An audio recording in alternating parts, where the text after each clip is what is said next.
Hi everyone, I'm Tana, a real estate agent with over 11 years of experience. Today, I'm going to share the story of how my mother-in-law, Eleanor, and her entitled family tried to take everything from me after my husband Andrew's death. Life with Andrew was beautiful, until cancer knocked on our door. Our two-story suburban home was our sanctuary, a place of love and comfort. But that peace started to crumble when Eleanor began treating our home as her second residence. Tana, dear, the organic groceries you buy are so expensive. Sarah was just telling me she can feed her whole family for half the price, Eleanor would say, rummaging through our fridge during one of her unannounced visits. Mom, please. Tina works hard, and we can afford what we want. Andrew would defend me, though his voice grew weaker with each passing day. The chemotherapy was brutal, but not as brutal as Eleanor parading her unemployed daughter, Sarah, her husband Tom, who claimed to be disabled, and their two kids through our home like it was their personal playground. Mommy, why can't we live in a nice house like Aunt Tina? Sarah's 8-year-old asked one day while jumping on our $3,000 couch with muddy shoes. Because your Aunt Tina got lucky with Uncle Andrew's money, sweetie, Sarah replied, making no effort to stop him. I was organizing Andrew's medications when Tom began his usual complaints. Man, these disability claims are taking forever. They just don't understand how bad my back is. Your back didn't seem to bother you when you were moving furniture for your buddy last weekend, I muttered under my breath. Things reached a boiling point when Eleanor cornered Andrew during one of his better days. Have you updated your life insurance? With Sarah struggling so much. Mother enough. Andrew's outburst startled everyone. My insurance is for Tina's security, not Sarah's pyramid schemes. Andrew's final days were peaceful, at least. He squeezed my hand one last time and said, "Don't let them walk all over you, baby. You're stronger than all of them combined." After the funeral, I found Eleanor and Sarah whispering in my kitchen. The policy must be at least $500,000, Eleanor said. Mom, she can't possibly need all that money for herself, Sarah replied. I cleared my throat. They jumped. Can I get you anything? Besides my bank account details, I asked, my voice dripping with sarcasm. They gave me a look that could curdle milk, as if I were the unreasonable one. But I kept my cool, remembering Andrew's words. Little did they know, their attempts to take over my life were just beginning. A week later, the doorbell rang incessantly. I opened it to find Eleanor, Sarah, Tom, and their kids standing there with a U-Haul truck behind them. We lost our rental, sweetie, Eleanor announced, already pushing past me with boxes. But God works in mysterious ways. Now you won't be alone in this big house. Wait, what? You can't just. Andrew would have wanted us to stick together as a family, Sarah interrupted. Her kids were already running upstairs. He always said this house was too big for just two people, Sarah added. Those weren't his words. Those were yours, Sarah, I snapped. Tana, dear, Eleanor said, grabbing my hands and faking tears. My grandchildren are practically homeless. What would Andrew say if he turned them away? Before I could respond, Tom directed movers to carry their furniture inside. We'll take the master bedroom. My back, you know, those stairs are killer, he said. That's my bedroom, I protested. Don't be selfish, Tina, Eleanor snapped. Family helps family. Within hours, they'd taken over the house. Andrew's office became a playroom, his desk covered in sticky fingerprints. The kids need a space to play. Sarah shrugged when I confronted her. It's not like anyone's using it. Every day brought new horrors. Eleanor would show up at 7 a.m. questioning why I was going to work. Those poor children need a mother figure while Sarah is busy job hunting. Job hunting? She's been on the couch watching reality TV all day, I shot back. How would you know? You're never here. So selfish.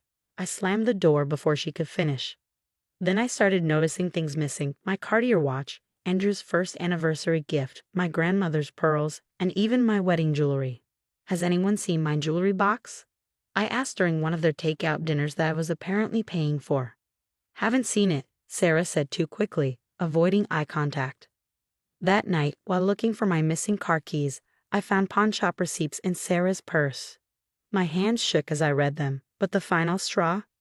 The stack of credit card applications I found in the trash, filed in my name, with my information but not my handwriting. The mailman must have mixed up our mail. Sarah stammered when I confronted her.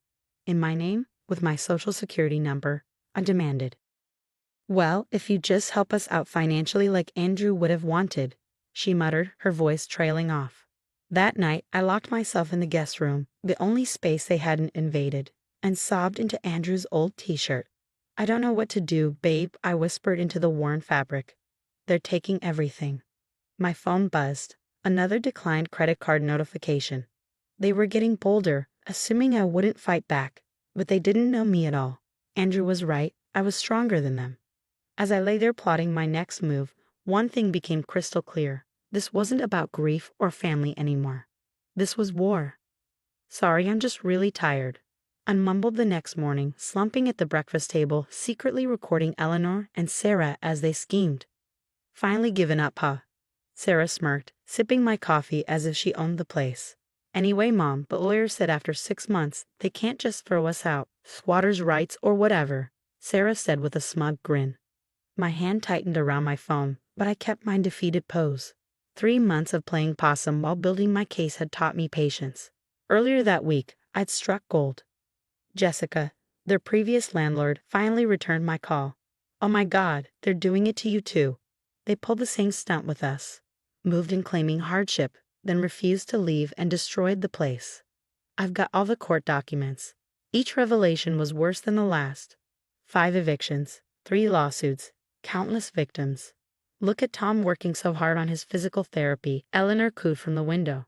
I glanced outside, my hidden camera capturing Tom hauling construction materials into his buddy's truck. Physical therapy, my ass. I added the footage to my growing evidence file. Andrew's lawyer, Richard, had been a godsend. Your husband knew this might happen, he said, sliding a sealed letter across his desk. He wrote this before he passed. My hands trembled as I read Andrew's words. Baby, if you're reading this, they've made their move. Mom's been running this con with Sarah for years. Dad left because of it. Don't let them do to you what they did to him. That night, I lay in the too small guest bed, listening to Sarah's kids jump on my $5,000 mattress upstairs. My phone buzzed again. Another message from their previous victim. They tried the same disability scam with us. I've got proof of Tom working construction during that time too. My evidence wall in the locked spare closet was growing. Photos, videos, documents, text messages. Every stolen piece of jewelry documented. Every fraudulent application logged. Every conversation recorded. You look awful, dear, Eleanor commented the next morning, her voice oozing false concern. Perhaps you should take some time off work. Rest. Maybe you're right, I sighed, playing my part. It's all so overwhelming. That's right, just let us handle everything, Sarah chimed in, patting my hand condescendingly. I retreated to my room, adding another recording to my file. My phone lit up with a message from Richard.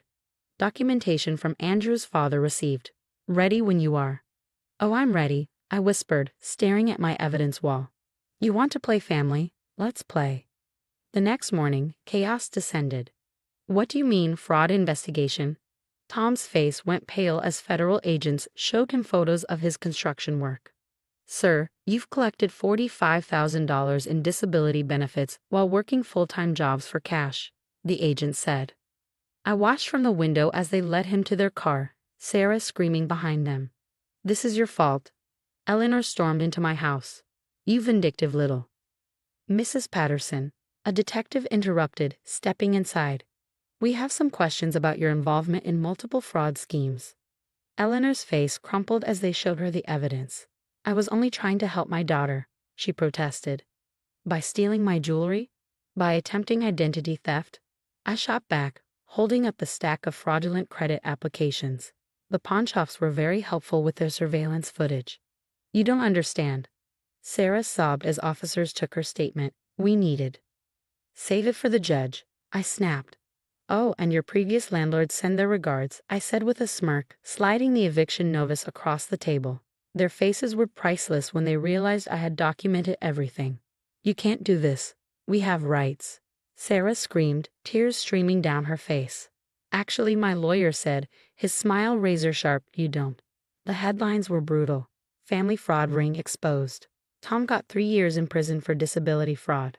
Sarah received probation and restitution orders she'd never fulfill. Eleanor, stripped of her church committee roles after the truth came out, was left begging outside the courthouse. "Please, Tana," she pleaded, her voice breaking. "Where will we go?" I looked her in the eye, my voice steady. "You should have thought about that before you tried to steal my life." The kids, at least, would have a chance. Tom's parents had been fighting for custody for years, and now they'd finally won. Eleanor's once devout church friends were less than forgiving. "She used us all," their pastor declared, cutting her off from every committee and volunteer role she had clung to for status. As for me, I sold the house right under their noses. With my real estate connections, I found a luxury condo in another city, complete with state-of-the-art security that would make Fort Knox jealous. "Miss Reynolds," my new doorman greeted me warmly. "Your package arrived." Inside was Andrew's restored photo, now hanging proudly in my scam-proof sanctuary. The HOA rules were a dream, no guests over 2 weeks. Perfect. The real estate community rallied behind me. "You're an inspiration," one colleague said. "I'm dealing with family trying the same thing." Their support led to something bigger, a weekly support group for victims of family financial abuse. Every Tuesday, we meet to share stories, strategies, and strength. Last I heard, Eleanor was living alone in a tiny apartment. Sarah juggled minimum wage jobs between probation check-ins. And Tom? He still had 3 years behind bars to reflect on his choices. In my new home, I stood before Andrew's photo and smiled. "You were right, babe. I was stronger than all of them combined." My phone buzzed, a desperate voicemail from Eleanor. Straight to my lawyer it went, like all the others. My new life was peaceful, successful, free, and the best revenge, thriving while they lived with the consequences of their actions. Sometimes karma needs a little help, and I was more than happy to assist. What would you have done if you discovered your mother-in-law was the mastermind behind multiple fraud schemes? Would you have exposed everything immediately or quietly gathered evidence like I did? Let me know your thoughts in the comments below, especially if you've ever dealt with toxic family members trying to take advantage of you during vulnerable moments. Your stories and experiences might help others recognize the warning signs before it's too late. If this story resonated with you, don't forget to hit that like button and subscribe for more real-life stories about standing up to toxic family members and breaking free from manipulation. And remember, setting boundaries isn't selfish, it's survival.